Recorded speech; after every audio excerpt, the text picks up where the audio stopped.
कि पाकिस्तान टीम ये जो हमें जिल्लत दिखा रही है क्रिकेट के ग्राउंड में, इसकी वजूहात क्या है? नुमान भाई, बहुत warm welcome to the show. Sir, Asia cup में हिंदुस्तान छाया हुआ है, हम पे दर पे उसे पिट रहे हैं, किसको जिम्मेदार ठहराया जाए? मतलब कि ये सिलेक्टर्स जो है, इन्होंने बाबर को निकाल दिया, नसीम शाह को निकाल दिया, रिजवान को निकाल दिया। लग तो ये ऐसा रहा है कि इनको निकाल कर उन्होंने हिंदुस्तान का बड़ा भला कर दिया है। Your take sir. Kamran, thank you very much. It's a pleasure, आपने मुझे इनवाइट किया। अभी आपने ये जो बात की ना, एक तो मैं रिवेलरी वाली बात पे आपको थोड़ा सा बताऊं कि हिस्टोरिकली शायद सूर्य कुमार को ये पता नहीं था कि हम इंडिया से आईसीसी टूर्नामेंट्स में और ग्लोबल टूर्नामेंट्स में हार्डली कभी जीते हैं। वी स्टार्टेड लूजिंग इन 1992, जो वर्ल्ड कप हम जीते, हम इंडिया से हारे। 96 में हम क्वार्टर फाइनल हारे। 99 में हम मैनचेस्टर में इंडिया से हारे वर्ल्ड कप में। 2003 में हम हारे। 2011 में हम हारे। तो ये आईसीसी टूर्नामेंट्स में सम ऑफ द अदर, हालांकि हम इनको बायलैटरल में या अदर कॉम्पिटिशन में हराते रहे, लेकिन अनफॉर्चुनेटली आईसीसी टूर्नामेंट्स में कभी भी हमारा कोई इतना अच्छा रिकॉर्ड इनके साथ रहा नहीं। लेकिन रिसेंटली ये हाईलाइट इसलिए होना शुरू हो गया है कि पहले हमारे पास सुपरस्टार्स होते थे और स्किल बेस्ड दुनिया की क्रिकेट भी थी और हमारी क्रिकेट भी स्किल बेस्ड होती थी। डोमेस्टिक स्ट्रक्चर चाहे टुट्टा पज्जा था, बट वो एटलीस्ट प्रोड्यूस करता था। डिपार्टमेंट्स जो है वो गेटवे बनते थे।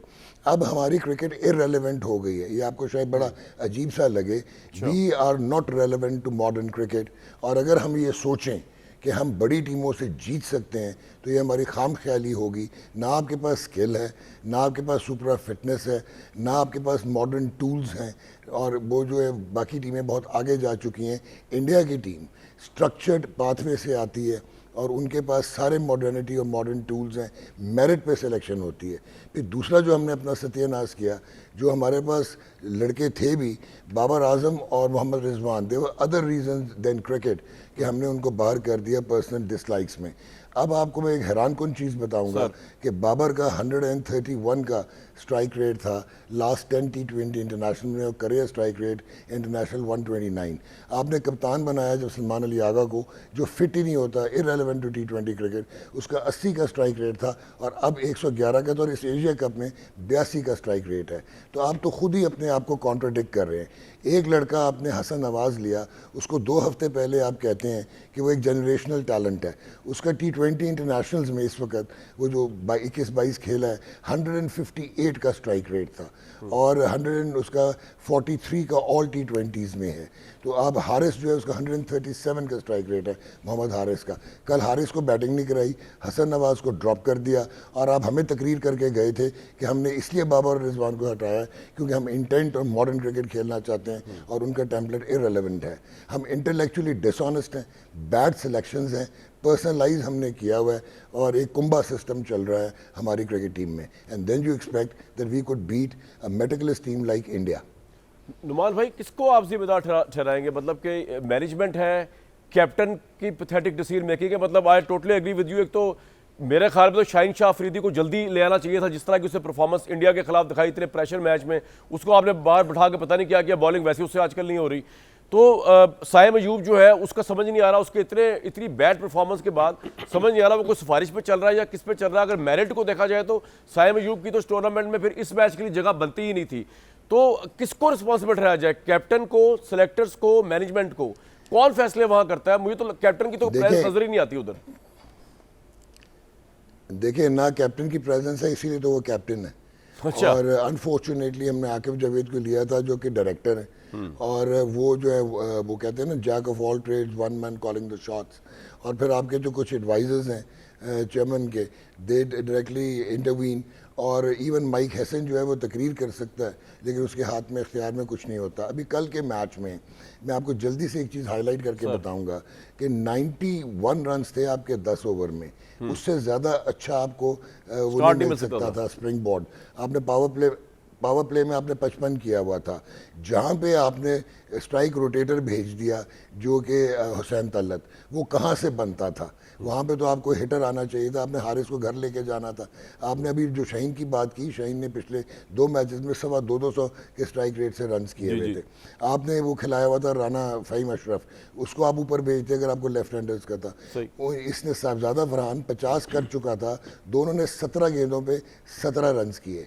आपने 10वें ओवर से लेके 16वें ओवर के एंड तक कोई चौका नहीं लगाया, 37 रन किए, 3 आउट हुए, और आप अनफॉर्चुनेटली आपने नवाज को भी ऊपर भेज दिया। फिर आपके कोच ने 2 हफ्ते पहले कहा कि Mohammad Nawaz is the best white ball spinner in the world, और कल उसको आपने एक गेंद भी नहीं करवाया। आपने इब्रार को और साइम जो कि पार्ट टाइमर है आपने पावर प्ले में कराए, पहले 7 में से 3 ओवर ये कर चुके थे, इन्होंने कुल मिल के 8 ओवर में 77 रन दिए। Failure of captaincy, intellectually dishonest captaincy, and he was not cricketing savvy. बड़ा आपने ज़बरदस्त एनालिसिस किया। मेरे साथ रहेगा मुसद्दिक साहब। मैं एक्चुअली तो आपसे बात करना चाहूँगा, आप उस वफद का हिस्सा थे सऊदी अरब में जो हमारा तारीखी पैक्ट हुआ, और मैं ज़रूर उस पर आपसे बात करूँगा, लोग भी सुनना चाहेंगे। लेकिन थोड़ा सा सर, क्योंकि प्राइम मिनिस्टर भी ऑब्वियसली इसके पैटर्न चीफ देख रहे होते हैं चीज़ों को, पाकिस्तान का इमेज जो है वो क्रिकेट जो है वो millions and millions and millions लोग उसको देख रहे होते हैं, बल्कि बिलियंस से ऊपर आप समझ सकते देख सकते हैं। पाकिस्तान का इमेज बड़ा टार्निश हो रहा है। तो कोई प्राइम मिनिस्टर को कंसर्न है? आप तो प्राइम मिनिस्टर से मिलते भी रहते हैं कि हमारा क्रिकेट जो है वो बाकी स्पोर्ट्स जो है, इस तरह हॉकी स्क्वॉश की तरह जवाल पजीर हो रहा है, उसका कंसर्न कोई है आप लोगों को? मुझे पता है डिटेल्स तो आपको नहीं पता होंगी मैचेस की, लेकिन ओवरऑल एक देखिए जी, मैं आपको पता है मेरी क्रिकेट में तो कोई ऐसी जी मैं इसलिए कह रहा हूँ कि ओवरऑल एक ना मैं बड़ी पिक्चर अभी बड़ा जी क्रिटिकल तबसरा पेश कर रहे थे हमारे दोस्त, उस पर भी मैं नहीं बता सकता हूँ क्योंकि मेरी महारत तो सिर्फ इतनी है कि मैं क्रिकेट देखता हूँ। जिस दिन पाकिस्तान का मैच होता है उस दिन क्रिकेट का मैच देख रहे होते हैं, सारी फैमिली देख रही होती है, मैं भी देख रहा होता हूँ। लेकिन मेरा ये ज़ाती ख्याल है कि 2-3 चीज़ें बड़ी अहम हैं जी। एक तो जो चीज़ अहम है वो ये है कि एक पूरी कौम के अंदर एक ज़ील होनी चाहिए कि we are the winners, we going to win this. और उस ज़ील के साथ जब मुल्क आगे चलता है, उस एनर्जी को लेकर आगे चलता है, तो ज़्यादातर ममालिक की टीम्स भी और उनका जिस स्पोर्ट्स के अंदर भी वो फोकस करना चाहें वो बेहतर होती चली जाती है।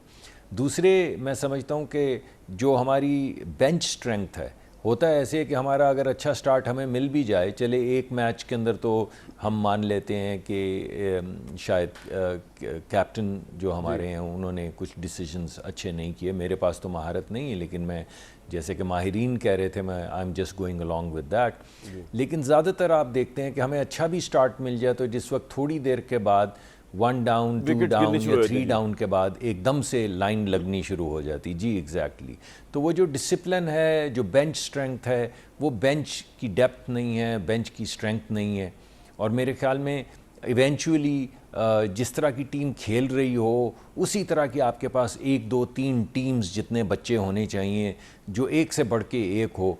और उसके लिए चाहे आपको क्लब लेवल के ऊपर क्रिकेट खिलवाएं, चाहे आप स्कूल और गली महल्ले के लेवल के ऊपर क्रिकेट खिलवाएं, मगर क्रिकेट में अगर आगे बढ़ना है तो बच्चों को क्रिकेट खेलनी होगी, एक खास एनर्जी के साथ मैं ये कह रहा हूं कि प्राइम मिनिस्टर को कंसर्न है थोड़ा पाकिस्तान की परफॉर्मेंस का अगेंस्ट इंडिया खास तौर पे, तो वो ये सारी चीजें जो आप कह रहे हैं वो तो ऊपर से डंडा आएगा तो कुछ होगा ना सर? नहीं, प्राइम मिनिस्टर साहब तो जी हमेशा आपको पता है कि जब भी कोई खिलाड़ी किसी भी खेल में कोई कामयाबी हासिल करके आएँ तो प्राइम मिनिस्टर उनको गले से लगाते हैं, उनको बुलाते हैं प्राइम मिनिस्टर हाउस में, उनको सेलिब्रेट करते हैं। वो तो ठीक है। और उनकी कोशिश होती है कि उनको देख के बाकी जो तमाम वो लोग हैं, वो बच्चे जो हैं वो भी उसी डायरेक्शन में जाएं। और उसके लिए उन्होंने अपनी तरफ से तो उन्होंने एक टीम को ये दी है ज़िम्मेदारी कि वो क्रिकेट को टर्न अराउंड करें। बाज़ मरतबा इतना गहरा हो जाता है हमारे यहाँ चेंजेस के साथ और पॉलिटिकल इंटरफेरेंस के साथ, जो डिके है वो इतना डीप हो जाता है कि उसको कुछ साल लग जाते हैं दोबारा से एक नई टीम बिल्ड करने में। मुझे नहीं मालूम मौजूदा सिचुएशन के अंदर असल सूरत हाल क्या है, लेकिन मेरा ये ख्याल है कि अगर हम एक बेहतरीन स्काउटिंग का प्रोसेस और क्रिकेट को दोबारा से लोगों की इमेजिनेशन में लाएं और एक विक्टोरियस टीम का खाका खींचें तो हमारे लिए ये आपका जी पॉइंट आ गया, बिल्कुल आ गया आपका पॉइंट। मैंने अक्सर देखा है कि जब हम जीतते हैं तो बहुत सेलिब्रेट करते हैं और जब हारते हैं तो बहुत हारना देखे ना